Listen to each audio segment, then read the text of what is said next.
Kabaddi season 11లో ఎలాంటి స్ట్రాటజీతో Telugu Titans వచ్చినప్పటికీ కూడా ఈ యొక్క విషయాన్ని మాత్రం తెలుగు టైటన్స్ ఖచ్చితంగా గుర్తుపెట్టుకోవాలి.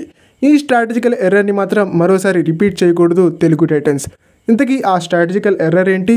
ఇంతకీ తెలుగు టైటన్స్ ఆ స్ట్రాటజికల్ ఎర్రర్ చేయడం వల్ల ప్రో కబడ్డీ సీజన్ 10లో ఏ విధంగా సఫర్ అయ్యింది అనేది ఈ వీడియో ద్వారా మనం తెలుసుకునే ప్రయత్నం చేద్దాం. సో ఈ వీడియో చాలా ఇంట్రెస్టింగ్గా ఉండబోతోంది. దయచేసి ఈ వీడియోని ఎక్కడ కూడా స్కిప్ చేయకుండా లాస్ట్ వరకు చూడడానికి ప్రయత్నం చేయండి. అండ్ వీడియో కనుక మీకు నచ్చినట్టయితే లైక్ చేయండి, షేర్ చేయండి, మన ఛానల్ని సబ్స్క్రైబ్ చేసుకుని పక్కనున్న బెల్ ఐకాన్ ప్రెస్ చేసి ఆల్ ఆప్షన్లో సెట్ చేసుకోండి. అండ్ ఇలాంటి మరిన్ని వీడియోస్ కోసం ఛానల్ని డైలీ ఫాలో అవడానికి ట్రై చేయండి.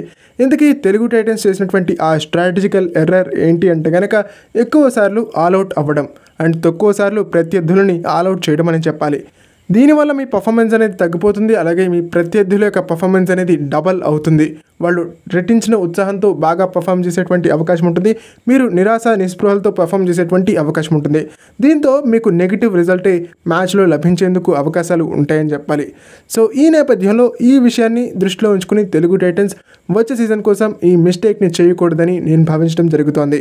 ప్రధానంగా తెలుగు టైటన్స్కి ఇప్పుడు లెజెండరీ కోచ్ అయినటువంటి కృష్ణ కుమార్ హుడ్డా గారు ఉన్నారు కాబట్టి ఖచ్చితంగా ఈ స్ట్రాటజికల్ ఎర్రర్ని సరిదిద్దే ప్రయత్నం చేస్తారని నేను భావించడం జరుగుతుంది. అండ్ లాస్ట్ సీజన్లో కూడా శ్రీనివాస్ రెడ్డి గారు ఈ యొక్క మిస్టేక్ని సరిదిద్దడానికి ప్రయత్నించినప్పటికీ టీంలో ఉన్నటువంటి ప్లేయర్స్ నుంచి సరైనటువంటి సహకారం లేనటువంటి కారణంగా ఆ స్ట్రాటజికల్ ఎర్రర్ని రెక్టిఫై చేసుకోలేకపోయారు శ్రీనివాస్ రెడ్డి గారు. బట్ ఈ సీజన్లో కృష్ణ కుమార్ హుడ్డా గారికి టీం యొక్క ప్లేయర్స్ నుంచి సరైనటువంటి సహకారం లభించాలని మనస్ఫూర్తిగా కోరుకుందాం. ఓకే, ఇది ఫ్రెండ్స్ ఈ వీడియో కనుక మీకు నచ్చినట్టయితే లైక్ చేయండి, షేర్ చేయండి, మన ఛానల్ని సబ్స్క్రైబ్ చేసుకుని పక్కనున్న బెల్ ఐకాన్ ప్రెస్ చేసి ఆల్ ఆప్షన్లో సెట్ చేసుకోండి.